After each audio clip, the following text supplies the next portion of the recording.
Bismillahirrahmanirrahim. Assalamualaikum warahmatullahi wabarakatuh. Waalaikumsalam warahmatullahi wabarakatuh. Pertama-tama marilah kita panjatkan puji syukur kita atas kehadirat Allah Subhanahu wa taala yang telah memberikan kita kesempatan sehingga kita dapat berkumpul pada siang hari ini. Salawat serta salam tidak lupa kita haturkan kepada junjungan alam Nabi besar kita yakni Nabi Muhammad sallallahu alaihi wasallam. Mungkin langsung saja kami dari kelompok 2 ingin mempresentasikan hasil diskusi kami tentang hukum Newton dan aplikasinya. Saya Diana Sari dengan NIM E1Q022006 sebagai pemateri kedua. Saya Sifat Ramadhani dengan NIM E1Q022019 sebagai pemateri pertama.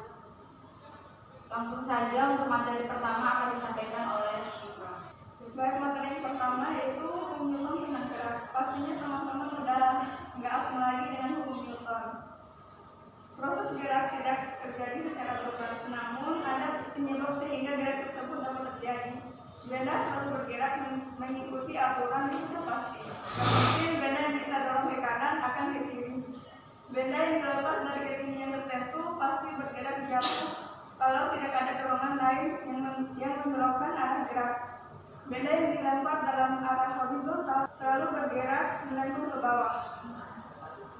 Ada seorang ilmuwan yang menemukan terkait gerak, salah satunya Sir Isaac Newton atau yang biasa kita kenal dengan Newton. Newton merumuskan hukum-hukum gerak yang sangat luar biasa. Newton menemukan bahwa semua persoalan gerak di alam semesta dapat diterangkan dengan hanya 3 hukum yang sederhana. Yang pertama, hukum 1 Newton. Hukum 1 Newton mendefinisikan adanya sifat kelembaban pada benda. Jika satu benda diam, maka benda tersebut akan tetap diam. Dan jika benda bergerak, maka benda tersebut akan tetap bergerak dengan kecepatan yang konstan. Kemudian yang kedua, hukum 2 Newton. Hukum 2 Newton menjelaskan perubahan keadaan gerak benda. Hukum ini menyatakan bahwa benda dapat diubah keadaan geraknya jika pada benda bekerja gaya. Gaya yang bekerja berkaitan langsung dengan perubahan keadaan gerak benda atau yang biasa kita kenal dengan momentum. Secara matematik, hukum 2 Newton dapat ditulis sebagai F sama dengan dp per dt. Kemudian P-nya kita ganti dengan mv sehingga F sama dengan d kali mv per dt. Jika dm per dt-nya sama dengan 0, maka persamaan tersebut menjadi F sama dengan M kali A. Yang ketiga, hukum 3 Newton. Hukum ini mengungkapkan keberadaan daya reaksi yang sama besar dengan daya aksi. Seperti yang terlihat pada gambar di samping, seorang wanita mendorong dinding. Gaya yang dilakukan tangan pada dinding disebut gaya aksi. Kemudian gaya yang dilakukan dinding pada tangan disebut gaya reaksi. Materi selanjutnya akan disampaikan oleh Rian. Baik, selanjutnya yang kedua yaitu gaya gesek. Jadi gaya gesek di sini bergeraknya suatu benda meskipun diberikan gaya dorong menandakan bahwa resultan gaya yang bekerja pada benda tersebut adalah 0. Jadi selain kita memberikan suatu gaya kepada suatu benda tersebut, terdapat gaya lain yang bekerja yang besarnya sama dengan gaya yang kita berikan, namun arahnya itu berlawanan. Hal itulah yang disebut dengan gaya gesek. Kemudian arah gaya gesekan menyinggung 2 permukaan yang bersentuhan atau tegak lurus garis normal 2 permukaan yang bersentuhan. Gaya gesek dibagi menjadi 2 yaitu gaya gesek statis dan gaya gesek kinetik. Selanjutnya, jika gaya penggeraknya semakin diperbesar, maka gaya gesekan statisnya juga akan membesar, tetapi benda tersebut tetap dalam keadaan diam. Namun gaya gesekan statis itu memiliki batas nilai maksimum. Ketika gaya penggeraknya lebih kecil dibandingkan dengan batas maksimum gesekan statis tersebut, maka benda tersebut tetap diam. Begitu gaya penggeraknya melampaui batas gaya gesekan statis maksimum, maka benda tersebut mulai bergerak. Dan begitu benda bergerak, maka gaya gesekan berganti menjadi gesekan kinetik. Nah, selanjutnya dapat dilihat pada gambar. Jika gaya penggeraknya lebih kecil dari gaya statis maksimumnya, maka gaya gesekan merupakan gaya gesekan statis yang nilainya sama dengan gaya penggeraknya. Jika gaya penggerak lebih besar dari gaya statis maksimum, maka gaya gesekan merupakan gaya gesekan kinetik yang dimana nilainya konstan. Selanjutnya ada aplikasi hukum Newton. Yang pertama, penerapan gaya gesek pada kendaraan. Kenapa mobil itu dirancang di depannya itu dia naik kayak gitu? Dia dirancang seperti itu menghasilkan gaya gesekan dengan udara sekecil mungkin. Namun mobil tetap stabil jika bergerak pada kecepatan tinggi. Gaya gesekan yang kecil menyebabkan penghematan penggunaan bahan bakar. Gaya tekan yang terjadi semakin besar jika kecepatan mobil semakin besar. Oleh karena itu mobil akan tetap stabil. Kemudian hubungan kestabilan mobil dengan kemiringan bagian depan sisi atas mobil. Pada saat mobil bergerak, maka udara yang di depan bagian mobilnya itu dibelokkan ke atas. Nah, pembelokan tersebut menyebabkan mobil mendapat gaya tekan oleh udara yang ke arah bawah dan gaya hambat ke arah belakang. Jadi komponen vertikal ke bawah inilah yang menyebabkan mobil semakin mencengkram jalan sehingga mobil tetap stabil. Penerapan yang kedua yaitu gaya angkat pada pesawat. Apa yang menyebabkan pesawat yang berlari di landasan bisa terbang saat lepas landas? Jadi hal tersebut disebabkan karena adanya gaya angkat udara pada sayap dan bagian bawah bodi pesawat tersebut. Jadi saat akan meninggalkan landasan, posisi pesawat itu dia agak miring. Nah, bagian depan itu sedikit menghadap ke atas. Udara mengalir dari depan kemudian membelok ke arah bawah akibat pemantulan oleh sayap pesawat dan bagian bawah bodinya. Udara yang membelok ke arah bawah menghasilkan gaya angkat ke atas sehingga pesawat perlahan-lahan bergerak naik. Pada saat pesawat lepas landas dari kiri ke kanan, jika pesawat dianggap diam, maka udara bergerak dari kanan ke kiri dengan laju sama dengan laju pesawat terhadap udara. Jadi udara menabrak sisi bawah pesawat sehingga membelok ke bawah, sehingga udara mengalami perubahan momentum. Perubahan momentum udara itulah yang menghasilkan gaya angkat pada pesawat. Selanjutnya akan dilanjutkan oleh Syifa. Aplikasi yang ketiga yaitu prinsip pesawat mendarat. Ketika pesawat menyentuh tanah saat mendarat, bagian belakang sayap dilipat ke atas. Maksudnya adalah untuk membelokkan arah aliran udara menjadi melengkung ke atas. Akibatnya sayap pesawat mendapat gaya tekan oleh udara ke arah bawah agar ke belakang. Teman-teman bisa melihat gambarnya di samping. Bagian sayap pesawat dilipat ke atas. Udara yang datang akan dibelokkan ke atas dan akan mendapatkan gaya tekan oleh udara ke bawah. Kemudian saat pesawat mendarat, semburan gas dari mesin jet dibalik dengan membuka tutup mesin. Semburan gas menjadi ke arah depan sehingga pesawat terdorong ke belakang oleh semburan gas tersebut. Maksudnya adalah memberikan rem tambahan kepada pesawat agar berhenti. Kemudian aplikasi yang keempat yaitu prinsip winglet pada pesawat.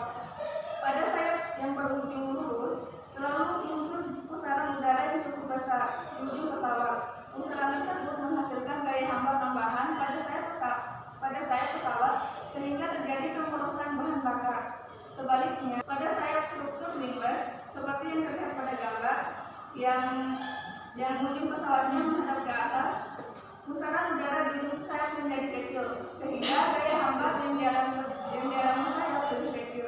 Akibatnya pesawat lebih hemat dalam mengonsumsi bahan bakar. Kemudian sayap ujung penguncing menghasilkan pusaran udara cukup besar di ujung sayap sehingga gaya hambat pada sayap cukup besar. Sayap berbentuk wingless menghasilkan pusaran udara cukup kecil di ujung sayap pesawat sehingga gaya hambat pada sayap pesawat cukup kecil. Seperti yang terlihat pada gambar di samping, pesawat yang sayapnya runcing akan menghasilkan pusaran udara cukup besar di ujung sayap. Kemudian pesawat yang ujung sayapnya ada struktur wingless akan menghasilkan pusaran udara cukup kecil di ujung sayap. Kemudian ada contoh penerapannya yang sama seperti wingless sayap pesawat, yaitu pada burung. Sebagian jenis burung memiliki sayap yang sedikit melengkung ke atas pada bagian ujungnya. Seperti yang terlihat pada gambar di samping, lekukan ujung sayap berguna untuk mengurangi gaya hambat oleh udara. Sama halnya seperti pada pesawat yang memiliki wingless pada bagian ujung sayap pesawat. Baik, mungkin hanya itu materi yang dapat kami sampaikan. Selebihnya kami mohon maaf. Kami akan membuka sesi tanya jawab untuk 3 orang penanya. Saya bagaimana hukum Newton menjelaskan mengapa sebuah mobil terasa mendesak ke belakang saat pengemudi menginjak gas. Pertanyaan kedua. Silakan. Baik, assalamualaikum warahmatullahi wabarakatuh. Waalaikumsalam warahmatullahi wabarakatuh. Perkenalkan, nama saya Istiqomah, perwakilan dari kelompok 3. Pertanyaannya itu bagaimana perbandingan antara gaya angkat pesawat dengan gaya berat pada pesawat terbang sehingga mempengaruhi kinerja dan kecepatan pesawat. Terima kasih. Pertanyaan terakhir. Assalamualaikum warahmatullahi wabarakatuh. Waalaikumsalam warahmatullahi wabarakatuh. Saya dari Septiana dengan NIK 1Q0220005 perwakilan dari kelompok 1 yang ingin bertanya bagaimana cara menghitung gaya angkat pesawat. Baik, saya akan menjawab pertanyaan pertama, yaitu bagaimana hukum Newton menjelaskan mengapa sebuah mobil terasa mendesak ke belakang saat pengemudi menginjak gas. Jadi pada saat pengemudi menginjak gas itu menyebabkan mesin mobil menghasilkan gaya dorong ke depan. Sesuai pada hukum Newton tadi, yang pertama, benda yang diam cenderung akan tetap diam, sedangkan benda yang bergerak akan tetap bergerak namun dalam keadaan konstan. Karena massa penumpang dan benda-benda di dalam mobil cenderung untuk diam saat mobil mulai bergerak, gaya reaksi ini membuat penumpang terasa mendesak ke belakang sehingga mobil mengalami akselerasi. Jadi ketika gaya dorong ke depan dari mesin diterapkan pada mobil, mobil akan berakselerasi ke depan. Namun sesuai dengan hukum Newton 2, setiap aksi akan menimbulkan reaksi yang sama besar, namun berlawanan arah. Nah, dalam hal ini gaya reaksi yang berlawanan arah dengan gaya dorong ke depan adalah gaya yang mendesak penumpang ke belakang. Mungkin hanya itu yang dapat kami sampaikan. Baik, untuk pertanyaan selanjutnya akan dijawab oleh saudari saya. Baik, saya akan menjawab pertanyaan kedua dari Istiqomah. Bagaimana perbandingan antara gaya angkat pesawat dan gaya berat pada pesawat terbang mempengaruhi kinerja dan kecepatan pesawat?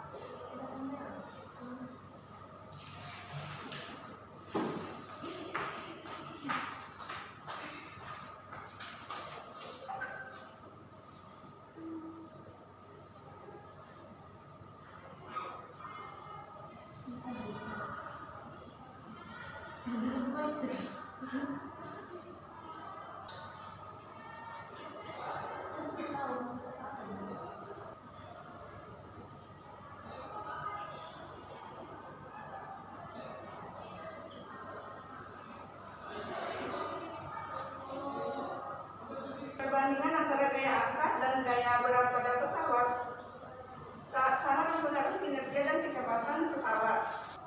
Saat pesawat terbang, gaya angkat pesawat akan lebih besar dengan gaya berat pada pesawat. Jika gaya angkat pesawat lebih besar dari gaya berat pada pesawat, maka kecepatan yang dihasilkan oleh pesawat akan lebih tinggi. Sebaliknya, jika gaya berat pada pesawat lebih besar dari gaya berat pada pesawat, maka kecepatan yang dihasilkan oleh pesawat akan lebih rendah. Jadi perbandingan antara gaya angkat pada pesawat dan gaya berat pada pesawat sangat penting untuk memastikan pesawat dapat terbang dengan efisien, stabil dan mencapai kecepatan yang diinginkan. Mungkin itu saja jawaban dari saya. Ada yang mau ditanggapi? Selanjutnya pertanyaan yang ketiga, yaitu pertanyaan dari saudari Geria. Bagaimana menghitung gaya angkat pada pesawat? Untuk menghitung gaya angkat pada pesawat ini, kita bisa menggunakan persamaan Bernoulli. Rumusnya, rumus Bernoulli P tekanan ditambah setengah rho V kuadrat ditambah rho GH. Jadi jika saya pesawat, misalkan saya pesawatnya yang ini H1 dan saya pesawat yang ini H2, maka saya pesawat akan sama, H1 sama dengan H2. Karena H1 sama dengan P1 ditambah setengah rho V1 kuadrat sama dengan P2 ditambah setengah rho P2 kuadrat. Kemudian P1 min P2 sama dengan setengah P2 min P1 sama dengan setengah rho P1 kuadrat dikurang setengah rho P2 kuadrat. Dari rumus P2 min P1 sama dengan setengah rho P1 kuadrat dikurang setengah rho P2 kuadrat kita kalikan dengan A. Terus menampak pada pesawat sehingga P2 min P1 dikali A sama dengan setengah rho P1 kuadrat dikurang setengah rho P2 kuadrat dikali A.